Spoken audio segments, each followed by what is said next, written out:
All right, I've licked my thumb, I've turned the page. Yes. I'm now on the editorial board page, the official editorial of the newspaper. Take me into that meeting. Is it a daily meeting? At Le Monde, I guess one stands all meeting. But take me into the meeting. How many people? What is their composition? What is the conversation? Right. Please. One experience I had before I came to the Star is I was invited to the editorial meeting at the Globe and Mail. And this was a lot of fun because I'd heard so many terrifying things about the editorial board at the Globe. When I walked in, I looked at the wall, there was a big blotch of red, which I thought was blood, but it turned out it was just a little paint put there to put people at ease. And the Toronto Star editorial board meets 4 days a week, Friday not, because you have the weekend and you're very, very busy.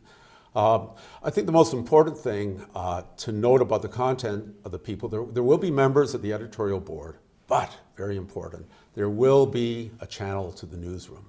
There will be a reporter present. Might be a columnist as well? There may be a columnist. Okay. How many people? Anybody. How many people?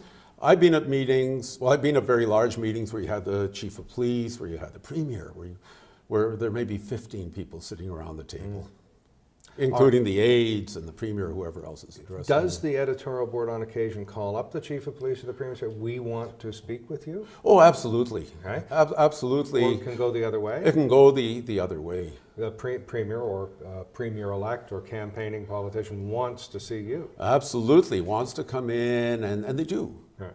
I've said to many a client, Yes. have you pitched editorial boards? Have you met with editorial boards? Most of them don't think of doing that. Maybe I've run into the wrong people, I don't know. But do you get enough pitches? I always used to wonder why I didn't get more mail and pitches when I was in the electronic media, but did you get enough pitches when you were at the editorial board? Well, I think it's important to realize, Alan, that not all the pitches are at editorial board meetings. There are quite we talk to many people when we're writing editorials. I'll be on the phone to 30, 40 people sometimes on a very complex editorial. But the editorial board meetings, I think, are reserved for very special occasions where there is somebody with a very special situation. All right, let's focus on those. How many such meetings in the course of a week where you have a guest in to speak to you? 4 a week. Really? But there may be lunch meetings, there may be some dinner meetings, there may be lots of telephone calls. My point only is that this is not only the forum, but it's a very important forum, the editorial board. Some at your request, some at the obvious request of a premier. I'm sure a premier has a standing offer to be at the editorial board. But let's take an organization that is not as prominent. It could be an NGO, it could be a politician, it could be someone in industry. It could be a health organization, for example. Indeed. How many of those sorts of requests to meet with an editorial board do you get in a week? I'm not the one who received the request, but I would think there are quite a few of them. What makes a good request that is going to succeed? A good request is one that is succinct. A good request is one that is set out very exactly. Some people make the mistake of giving reams of materials, books, and documents. Some people want to bring supporters with them, people who support their views. The editorial board doesn't want that. The editorial board wants to know that there's an important issue being discussed. There are people who perhaps want the paper to change its long existing policy on a particular issue. And this is going to be the opportunity to hear from them. All right, if your pitch is successful, it's topical, it's got a hook, it is important to the readers and all those other things you mentioned and for other pitches. Let's say it's successful. How much time do you get? You said don't bring a bunch of stuff. I guess you don't show PowerPoint, you don't show videos. Right. How do you interact with an editorial board? You're given the opportunity to talk for 15 or 20 minutes to make your pitch. And then you go into discussion. And then you'll be given the opportunity, if you wish, at the end of the meeting, to talk with the reporter on the record, if you wish. And that's a very important point. Now, do you come out and say, I would like you to write an editorial in favor of this position for the following reasons, and ask for that directly?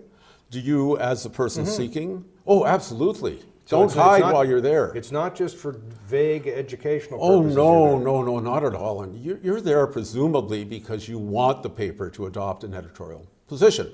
And that means you think that the paper is influential. And largely it can be on certain issues. What would be the success rate? If you're seeing one or two such people a week, is it a 50% success rate or what? It depends over what period of time you're measuring success. It may take 5 or 6 years to educate the paper to the point where they will ultimately change an editorial stance or position. So it's an incremental process.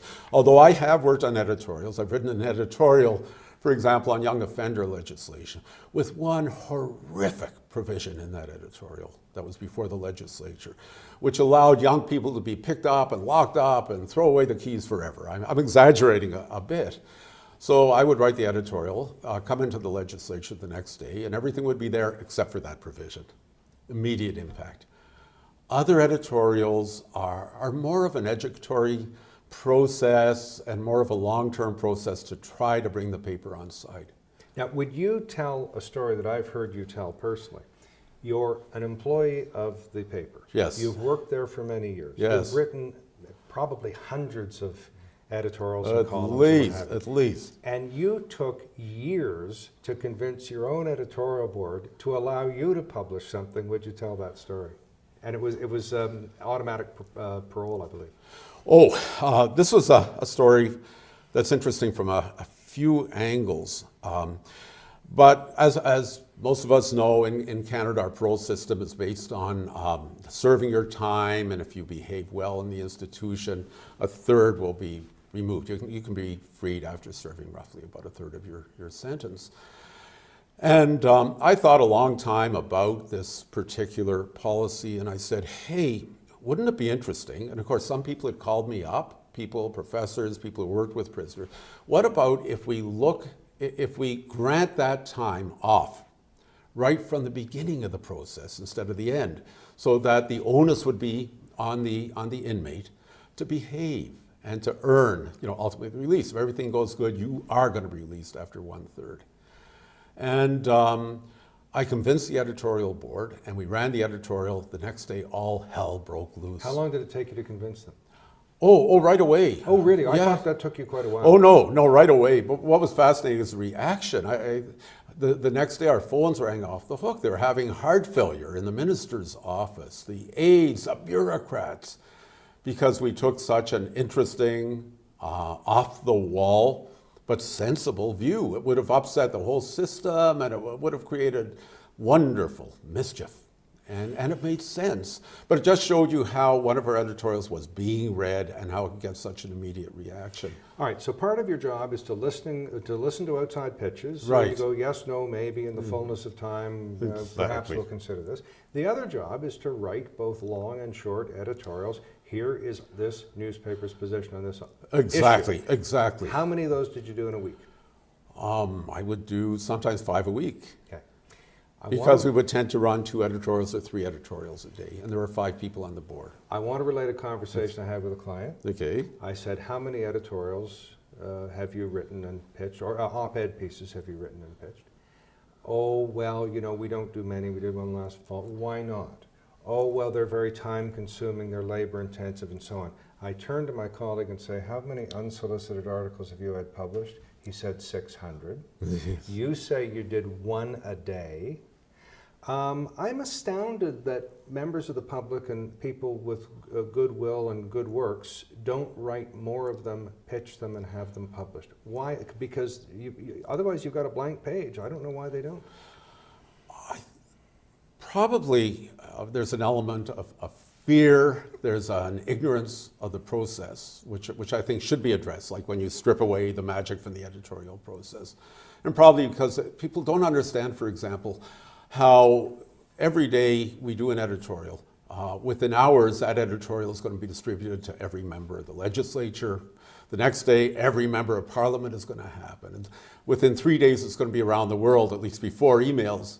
And that people do not understand how influential and widespread the distribution is. And you got to get it right. And they got to get it right. And if people can't do it themselves, they should come to people who can do it for them and do it well, Allan.